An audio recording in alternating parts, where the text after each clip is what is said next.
Hey everybody, I'm here with Gene Valentino with Grassroots Truthcast, the best podcast in history. You guys are awesome. You're looking good. I knew you would. To celebrate our newest launch, Rev 7, I'm bringing you an amazing introductory offer, plus an exclusive overstock sale that you're not going to want to miss. Rev 7 is our premium energy drink that tastes great and gives you energy all day with no jitters and no crashes. That's because there's no sugar and no caffeine. I'm so sure you're going to love Rev 7 that for a limited time you can try our 3-pack absolutely free.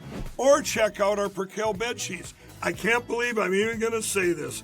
Every color, every style, every size, only $29.88. So go to mypillow.com or call the number on your screen. Use your promo code to save 20% on our Rev 7 12-packs or try our introductory 3-pack absolutely free. And our Percale bed sheets, all sizes only $29.88, even the queens and kings. Inventory is extremely limited, so order now. From the beginning of his first term as president and well into his second, President Trump has not only had to fight bad actors, both foreign and domestic, but also those in the media as well. Anything he does, and I do mean anything, the liberal media actually tries to spin. Yet despite the media's feeble attempts, the success of Operation Midnight Hammer demolishing those nuke facilities in Iran is in fact the truth. Even when they try to push radical agendas like the scary reality that could find America's largest city being led by a socialist, a young voice, an inspiring message, and of course, a socialist ideology and a Democrat. Does any of that sound familiar? But in the end, the president will prevail because common sense always wins in America. Joining me now is Gene Valentino, Republican political strategist and the host of Grassroots Truthcast podcast, and former Obama White House official, Ashwani Jain. Welcome, gentlemen. Thank you. So I need you both to weigh in on this part of Thursday's Pentagon presser. Those that do proper assessments recognize that what the United States military did was historic. Because you cheer against Trump so hard, it's like in your DNA and in your blood to cheer against Trump. You have to cheer against the efficacy of these strikes. And what's really happening is you're undermining the success of incredible B-2 pilots and incredible F-35 pilots and incredible refuelers and incredible air defenders who accomplished their mission, set back a nuclear program in ways that other presidents would have dreamed. How about we celebrate that? So, Gene, I'll start with you. Why in the world is the relationship between the media and the president so adversarial? Yeah, why don't we celebrate that? I'll say that right up through July 4th as well. Why don't we celebrate it? Why don't we do more of it? Because the media is an extension of a deep state, dark shadow within our nation that tries to perpetrate the Soros agenda for socialistic and fascist communist policies and agenda that are evidencing itself now in key states and cities like New York. I'm not surprised this Mamdani has arrived in New York. I'm surprised it hasn't happened elsewhere in this nation. But the truth is Donald Trump has stood up to that element when a lot of us were chicken to do so. It's now incumbent upon we the people, TW, we the people, to step up and step out to defend the grassroots of this nation on a local level, which is how our Constitution was designed, from the grassroots up, not from the top autocrats down. I agree, Gene. You know, you brought up a really important point, Ashwani. He mentioned, you know, this new candidate for the Democrats in New York City. It looks like, you know, they might be actually putting this socialist into the mayor's office. Ashwani, is Zohran Mamdani the signal of a radical flip across the board from the Democrat Party, or just their new shiny object for the week? Well, I definitely want to touch on the Hegseth press conference, but to your question about Mamdani's win in the largest Jewish city in the nation is proof that progressive ideas are actually not fringe, they are mainstream. He overcame millions in establishment money and got more votes than most congressional races. But now some are attacking him with this ugly anti-Muslim smear, which is obviously racist, is obviously unacceptable. Hold on, Ashwani. I don't think it's fair to call people racist because they disagree with a guy who considers himself a socialist. But my question to you is, How did ranked choice voting play in this? Because he didn't get the most first choice votes. In fact, he was able to get in, I think, in part because of this ranked choice voting. Is that the case? And is he the future of the Democrat Party? Well, he talks about very popular issues that are supported by most voters, whether you're red, blue, or in purple districts: Medicare for all, a living wage, global human rights. And ranked choice voting is something that actually helps and should be reformed in our election systems. It helps encourage younger faces, newer faces, goes against the status quo, gets big money out of politics. And I think that's what he proved in this particular case, where he was running against very big, heavy hitters that the Democratic establishment actually was pushing. And so with everything said and done, he did get over 430,000 votes because of his progressive policies. And I think anyone who wants to talk about policies, we can do that, but they also question I want to get Gene in here. Obviously, he got a lot of votes. He had a lot of help from a lot of Democrat heavy hitters, too, like AOC. Gene, I mean, is this guy the future and the face of the of the Democrat Party? Is this what Democrats are going to be, doubling down on in the next election?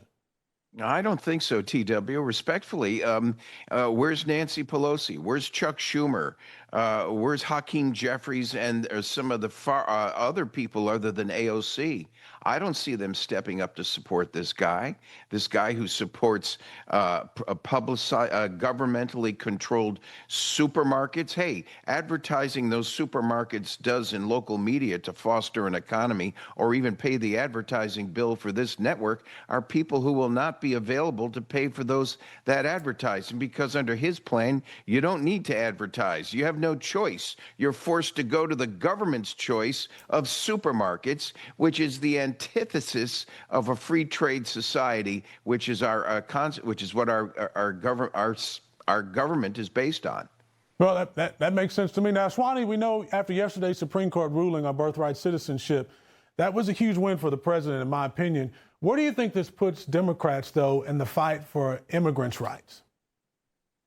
Yeah, absolutely. I'm really disappointed in the SCOTUS decision. But let's be clear, this has never been about border security, because Trump is not targeting criminals. He's targeting U.S. residents and immigrants, full stop. If this were really about law and order and border security, Trump would not have been constantly trying to kill birthright citizenship like he's doing now, gut asylum processes, reject bipartisan border bills, or try to shut down the CBP Act. And he would not ignore the fact that most undocumented immigrants arrive here legally and overstay a visa, which is a civil crime like an unpaid parking ticket, not a criminal one. And meanwhile, the last thing I'll say is, the FBI and the DHS say the top domestic threat in this country is white Christian men. But Trump is rounding up immigrants instead. So it's to prove that this is not about safety, it's about fear. So, Gene, I want to give you the last word here. He says that President Trump's not rounding up criminals and illegals. He's rounding up, Americans and people who've just overstayed their visas.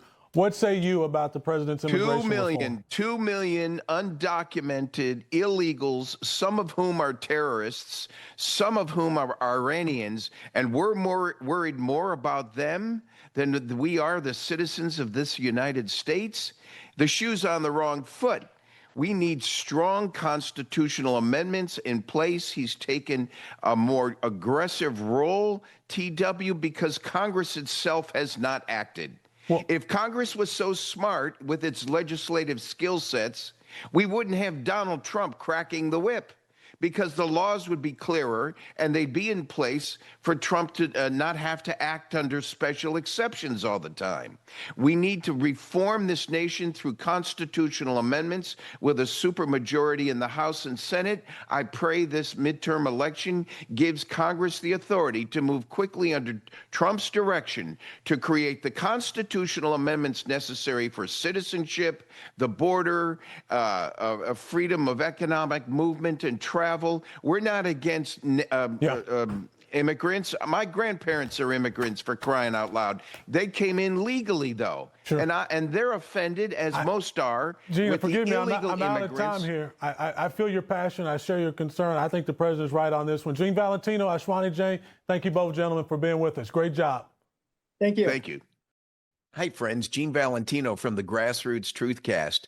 You've got to join us not only for the great shows and entertainment and guests, but you got to join us because our sponsorship is growing And it would mean a lot to them, not to mention me, if you come on board. And the one we're featuring this week is Luis Sanchez from the Cigar Shop. He owns a company called La Tradición Cubana. The Cigar Shop, Miami, Florida, since 1995. This Luis is really one heck of a guy. He's determined to manufacture cigars based on an unprecedented excellence in quality using old-fashioned Cuban methods. The cigar isn't always cheaper, but it is better. And if, like you're drinking a fine wine, you got to have a fine cigar, look for Luis Sanchez at the Cigar Shop. He helped me find a nice Connecticut wrapper with a Nicaraguan blend. And this cigar has become not only my enjoyment, but this cigar has also become my brand and my marketing tool. If you notice up close, we've got a little label he's put on there for me. And that's my website, genevalentino.com. It's at the Grassroots Truthcast. Now, here's the deal. You go to thecubanshop.com, find the cigar you want, and Luis will throw in the labels for free. But you got to tell him Gene sent you. Tell Luis Gene sent you. The labels are free. These are $50 to $100 values based on the count. And you can get this to become part of your branding experiment. I'm using this with my guests on the Grassroots Truthcasts.